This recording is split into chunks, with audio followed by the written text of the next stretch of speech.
become standards. It's not always necessary to have a w3c recommendation for something. Sometimes it's good enough to just have a convention that people use. It doesn't have to be a standard, but sometimes it helps.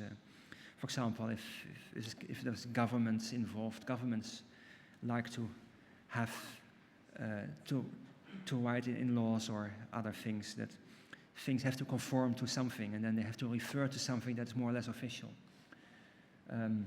Our accessibility guidelines, for example, are referred to in many different laws in many countries. If you write documents for a government, they have to conform to those guidelines. And for a government to be able to claim that, to require that, the guideline itself has to have an official status. Okay, so if you want to read it over, this is the URL. I've probably always also linked from somewhere from the conference site, or you can find it on the w3c site as well. Okay, I think I did well in time, so there is time for questions. There's one over there. Is there a microphone?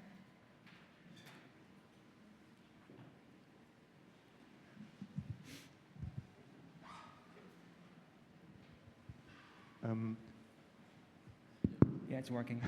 As far as I remember, some documents that are published on the w3c site are commented with standard, and others are commented with recommendation. Is this correct? So some are recommendation and the others are, what did you say? Standards? Oh, no. Well, our term is w3c recommendation. That's the term we've been using, well, since we started. But you can consider them standards. Usually the word standard is reserved for official standards body associated with ISO. But in practice, recommendation has the same status. We call them recommendation. There's no standard, nothing labeled standard on the w3c side. Only a recommendation. Okay. I wanted to ask you about the direction that w3c is looking, so much of it being semantic web. And this is a very high-level question. I understand that people can consider it reasonable to expect companies like Orbitz, the airlines, to tag their prices with RDF, and I think that's reasonable. But so much of the knowledge on the web comes from individuals, not corporations, things on mailing list archives, things on the PHP manual website, for example. And I'm wondering if the cost of tagging that in a manner that's understandable in the semantic web outweighs my benefit from it, what I get out of it as a submitter of information. Mm-hmm. Yeah, it's a good question. It has to do with the usability of the content creation process. That's why I mentioned microformats also. Microformats is a way to add semantics in a very lightweight way. What we're trying to do in such a case, as you mentioned that we're not going to replace HTML with RDF, for example. HTML is fine. What we're trying to do is create it in such a way that, if necessary, it can be converted. You can still use HTML, you can use SVG, you can use a microformat, you can use other things, as long as we know, at least in theory, how to make it formal, if necessary. But no, we certainly don't want people to stop using easy-to-use formats. We want everybody to contribute to the web and in whatever way is best for them. We just try to give guidelines for how to do it in the best possible way. And some things, with the same effort, you can sometimes do it the right way or the wrong way. So if it's the same effort, we recommend the right way. So if you use HTML, try to use CSS rather than use tables, for example. That's the same effort, but one is better for the semantic web than the other. But no, we're not trying to convince everybody to use RDF. If you can use it, sure, do that, because it fits in the RDF web immediately. It can be searched with RDF tools. But RDF is really a low-level format. I compare it sometimes a bit. Imagine that there were only one programming language in the world. and it was not even a high level one like Pascal or Scheme or Dylan or something. It was PDP-8 assembly language, and you had to do everything with that. You can do everything with that, but you don't want to. So yeah, we have other formats, but we try to make them formal enough to fit in this idea that everything is connected with everything. Is there any market absentee in your membership? Is there an individual, an organization, an interest group that you would like to cooperate with, which for whatever reason fails or refuses to cooperate? The sound is a bit bad at this. Can you repeat? Is there a market absentee in your membership? So that is there any individual or organizational interest group that you would like to cooperate with you, but who for whatever reason fails or refuses to do so, which you would wish to cooperate? Mm-hmm. There's no absolutes there. There are domains where we think we are underrepresented.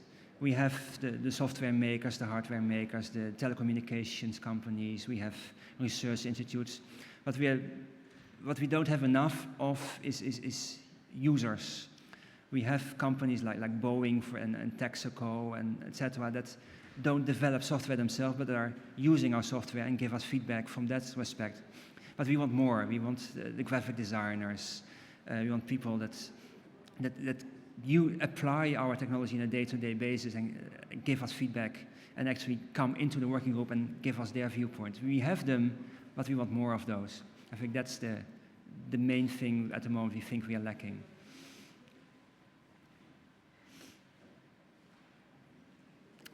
No more questions? Okay, oh yeah, there's one more there.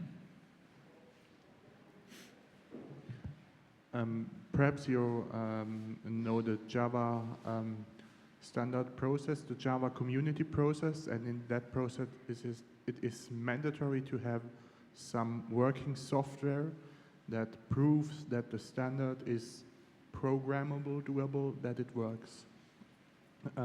Is this the same for you, your recommendations, or do you think you don't need that stuff? Yes, that's basically the same. When we started 10 years ago, we went directly from working draft to recommendation, and we considered it was theoretically ready.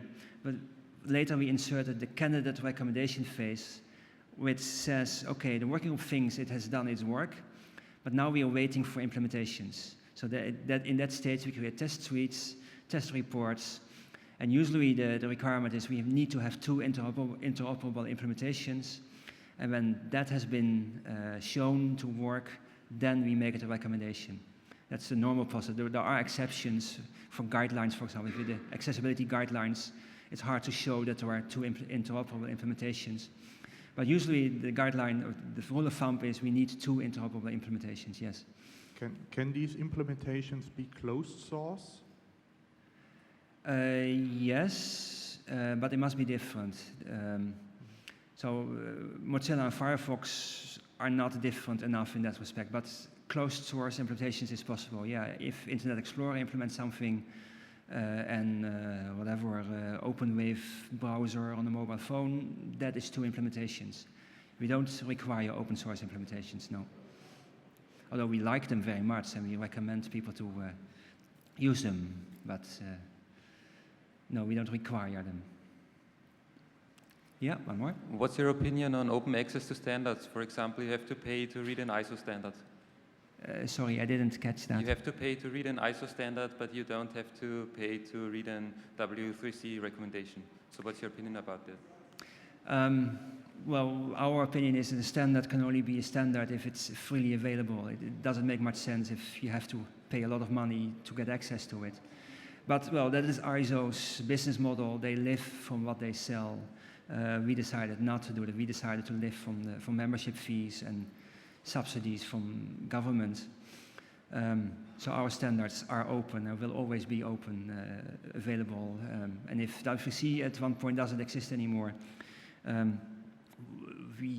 you can republish the specs on your site, and you can already do that now, and we hope to keep them available in various ways on other sites, free and forever. Yeah. If there is no more questions, then thank you all for your attention.